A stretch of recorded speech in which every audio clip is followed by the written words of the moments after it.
Welcome back to my channel. Today I want to talk about the 7 common mistakes when it comes to starting your own art business. I want to talk about this because I believe the idea of becoming an artist and working in art is so overly romanticized and idealized, and people believe that once you're an artist, you're not constrained by the real world problems anymore. You're no longer working 9 to 5 and you could get up anytime you want and do whatever you want, and you just have your creative juice flow, and that's it. It's only half true. You do have more freedom because you're taking the steering wheel of your own art career and you're not listening to your boss anymore. You're your own boss. This is very good. But in order to run a successful art business, you need to learn how to run a successful business first, because art business is not that much different from any other business. So I think it's very important to avoid the next 7 mistakes I'm going to talk about so that you will run a successful art business. Mistake number 1, being impatient. You might become successful overnight, but unlikely tonight, because everything takes time and it might take you years to become successful and build a successful brand as an artist. That's why it's very important to have sufficient funds when you're first starting out as an artist. For example, maybe you will save $10, $20, $30,000 before working fully in art, or maybe you will ask help from your family and friends so they will support you for the first year or two. It is common for the first half a year or 1 year that you're not selling anything. For the first several years you're not making decent money.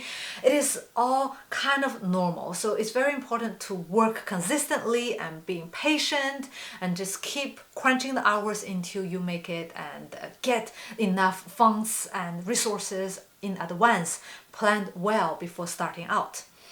Mistake number 2, not knowing your role.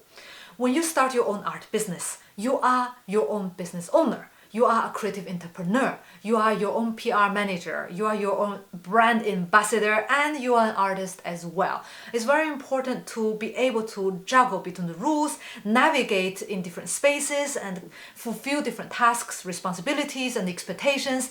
And that's why it's important to learn on the job and to always keep updating your skills and not afraid to make mistakes and fully embrace and accept different rules in your job. Mistake number 3, not willing to invest. How much are you willing to invest in your art? This is a really good question. It's not about the number that you are going to give me or give yourself. It's very important to be able to say, I am willing to invest in my art business, no matter how little it is. Maybe you have only 5,000, invest that. Maybe you have 10,000, maybe 10,000 is not enough, take a loan.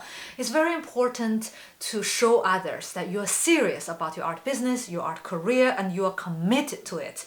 It's like in the startup world. No other investors will invest in a startup founder when themselves are not willing to invest their own money into their project. So it's very important to show other people and to have the investment mindset. Mistake number 4, no marketing budget. Many artists have budget for almost everything, from studio space to materials to doing everything they need, like traveling, going to participate in artist residencies, competitions, exhibitions. But when it comes to marketing, they have a zero budget because they believe that you don't need to spend a penny. Good art will talk to people on its own. It's not about actually how much you're going to invest in marketing, but the mindset of having money for marketing, because usually the marketing is the last step. When you finish the production, post-production, everything else, you have the marketing. Like in film production, my background, I was trained to be a film producer. We normally reserve 30 to 40% of the overall budget of the whole film in the marketing its own. Because when you first spend in production, post-production, after, likely you will run out of money. So it's important to reserve a bit for the marketing, so when it comes to the end step, you're not overrunning your budget and you're not like below zero. So make sure you have a safety cushion, and if you have anything left, invest it in marketing, and you can have a real boost in your marketing and communication for your art business. Mistake number 5, lack of accounting knowledge.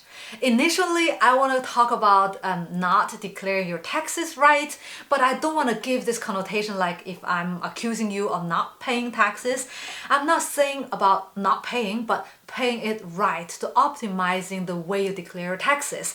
I'll give you an example. If you're going to buy a camera to capture high resolution image of your artworks for your web store, maybe it's a good idea. And maybe the camera is so expensive, you have different ways to pay the camera, and that will affect you how you pay your taxes. For example, you can go to a store and buy it in cash and paying it in full, right? 100% upfront. Or you can pay it in 10 to 12 installments every month. So in the end of the year, you pay it in full, and you can have that with your bank or with the store. Or you can lease the camera from the store or from an equipment lending company. And because you choose to lease the camera, it will affect how you will declare your taxes. And because you're declaring it as a service, not as equipment, and how you amortize the equipment is differently.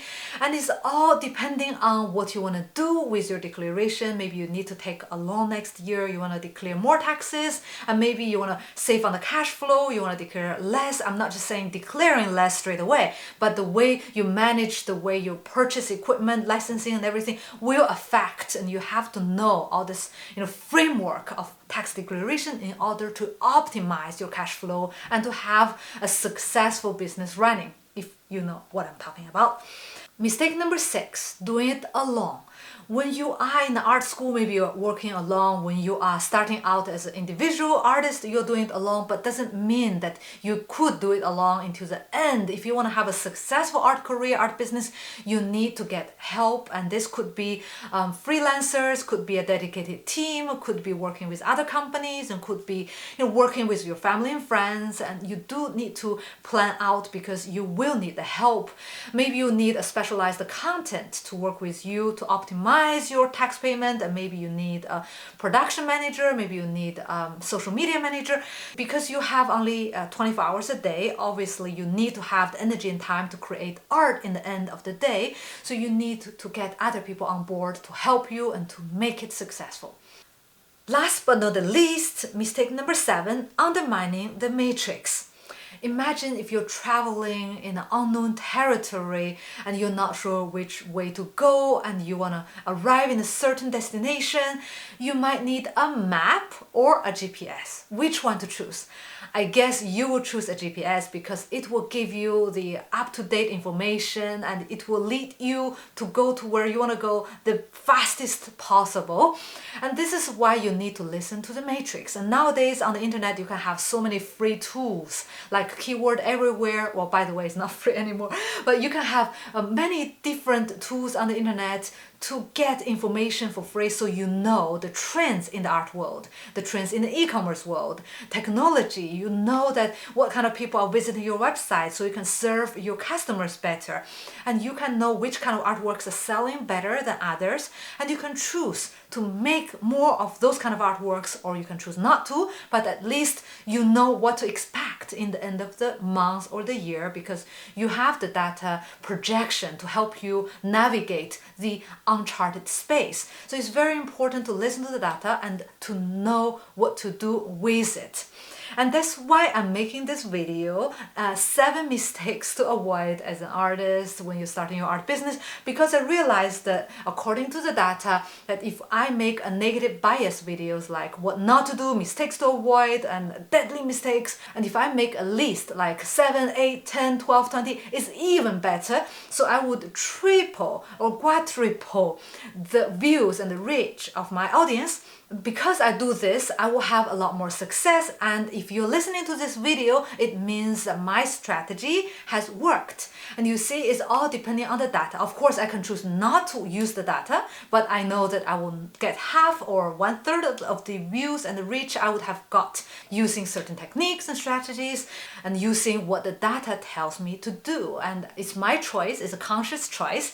And as you can see that if you're listening to this video, it means probably me is a good choice, and I hope that you have enjoyed this video. If this is the case, don't forget to give a thumbs up. And if you have made some mistakes at the beginning of your career, please share with us. I would love to hear from you. And if you have any questions, also throw in the questions in the comment below and I will respond to you ASAP.